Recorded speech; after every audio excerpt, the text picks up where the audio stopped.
Assalamualaikum warahmatullahi wabarakatuh. Sahabat beriman, saat Isra Mi'raj, Rasulullah melihat banyak hal.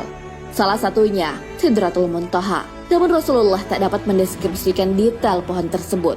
Tak hanya itu, ada berbagai fakta menarik dari pohon ini. Lalu bagaimanakah gambaran pohon ini? Dan siapa sajakah yang bisa mendekatinya? Pohon yang indah. Sidratul Muntaha diasosiasikan dengan pohon bidara. Rasulullah Shallallahu Alaihi Wasallam menggambarkan pohon ini menyerupai kuping gajah. Satu dahan saja dari pohon ini akan membuat seluruh dunia tertutupi. Buahnya berbentuk kendi air. Rasulullah menggambarkannya dengan keindahan. Hal ini sesuai dengan hadis dari Anas bin Malik. Rasulullah Shallallahu Alaihi Wasallam bersabda, "Ketika aku dimi'rajkan ke langit ketujuh, aku diajak ke Sidratul Muntaha. Ketika pohon ini diliputi perintah Allah, dia berubah, tak ada seorang pun manusia yang mampu menggambarkannya karena sangat indah." Hadis riwayat Abu Ya'la Al-Musilih.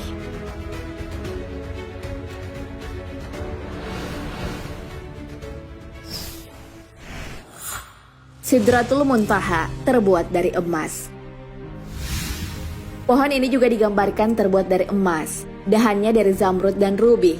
Dari akarnya keluar dua sungai yang ada di dalam syurga dan dua di luar syurga.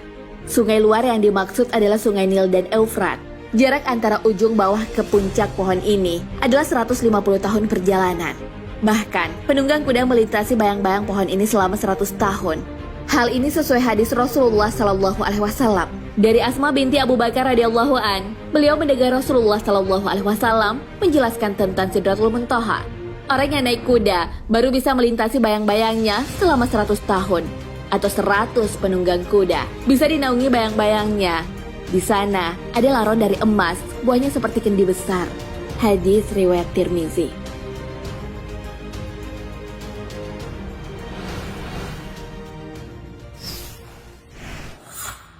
Letak Sidratul Muntaha. Pohon ini tumbuh di langit ke-6 dan menjulang sampai langit ke-7. Ia adalah ujung dari semesta, terletak di tempat yang tinggi.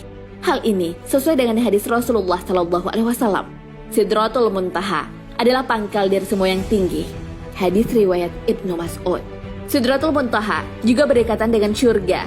Hal ini sesuai dengan firman Allah dalam Al-Quran, yaitu di Sidratul Muntaha, di dekatnya ada syurga tempat tinggal. Al-Quran Surah An-Najm ayat 14 hingga 15.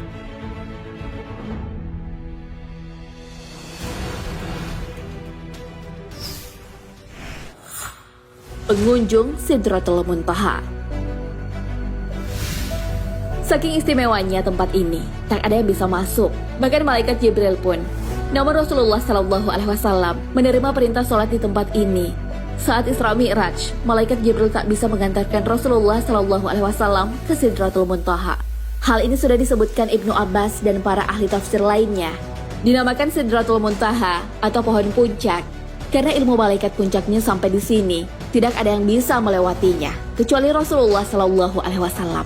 Dan diriwayatkan dari Ibnu Mas'ud radhiyallahu an bahwa dinamakan Sidratul Muntaha karena semua ketetapan Allah yang turun, pangkalnya dari sana dan semua yang naik, ujungnya ada di sana.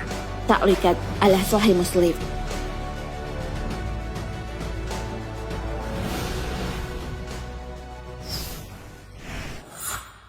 Peristiwa besar di Sidratul Muntaha.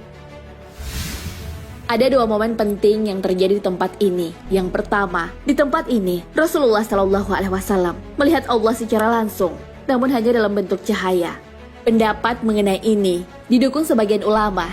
Syekhul Islam dalam kitab Majmu' Fatawah mengatakan bahwa perselisihan yang terjadi di kalangan para sahabat adalah apakah Nabi Muhammad Shallallahu Alaihi Wasallam melihat Tuhannya pada malam Isra Mi'raj. Ibnu Abbas radhiyallahu an dan mayoritas ulama Ahlus Sunnah berpendapat bahwa Nabi Muhammad SAW melihat Tuhannya ketika Isra Mi'raj. Sementara Aisyah dan beberapa tokoh yang bersamanya mengingkari akidah ini.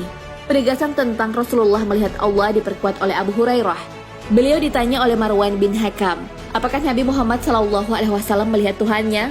Jawab beliau, iya, beliau telah melihatnya. Hadis riwayat Abdullah bin Ahmad. Peristiwa yang kedua adalah perintah sholat yang diberikan kepada Rasulullah SAW. Peristiwa ini membuat Rasulullah SAW bolak-balik dari Sidratul Muntaha ke tempat Nabi Musa alaihissalam perihal keringanan rakaat sholat. Hal ini sesuai hadis Rasulullah SAW. Aku telah berulang kali memohon keringanan kepada Robku sampai aku merasa malu. Tetapi aku ridho dan menerima perintah tersebut. Beliau melanjutkan, setelah aku melewati Musa, terdengarlah suara seruan, telah kusampaikan kewajiban kalian atasku, dan aku berikan keringanan untuk hamba-hambaku. Hadis riwayat Bukhari dan Ahmad.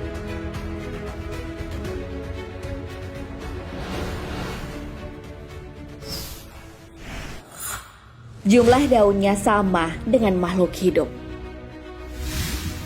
Fakta selanjutnya tentang pohon ini adalah daunnya sama dengan jumlah makhluk hidup. Malaikat maut akan mencabut nama yang tertulis di daun Sidratul Muntaha yang jatuh. Hal ini sesuai dengan riwayat Kabil Akbar. Allah Subhanahu wa Ta'ala telah menciptakan sebuah pohon di bawah arsy yang daunnya sama banyak dengan bilangan makhluk yang Allah ciptakan.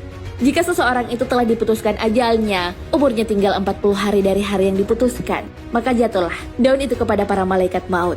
Taulah bahwa dia telah diperintahkan untuk mencabut nyawa orang yang tertulis pada daun tersebut. Sahabat beriman, itulah beberapa fakta tentang Sidratul Muntaha. Keindahannya tak bisa digambarkan dengan detail, karena hanya Allah yang tahu. Begitu juga, tak sembarang makhluk yang bisa mengunjunginya. Peristiwa besar dan penting pun terjadi di sana. Fakta-fakta ini hendaknya bisa meningkatkan ketakwaan kita kepada Allah Subhanahu wa Ta'ala. Ketakwaan adalah sebuah kewajiban yang diemban oleh seorang hamba. Walaupun bertakwa adalah kewajiban, Allah akan membalasnya dengan kebaikan. Hal ini telah disebutkan dalam firman-Nya. Jikalau sekiranya penduduk negeri-negeri beriman dan bertakwa, pastilah kami akan melimpahkan kepada mereka berkah dari langit dan bumi. Tetapi mereka mendustakan ayat-ayat kami itu. Maka kami siksa mereka disebabkan perbuatannya. Al-Quran Surah Al-A'raf ayat 96. Wallahu a'lam bishawab. Sahabat beriman, jangan lupa berbagi informasi dengan share video ini, karena sebaik-baik manusia adalah yang paling bermanfaat bagi manusia. Wassalamualaikum warahmatullahi wabarakatuh.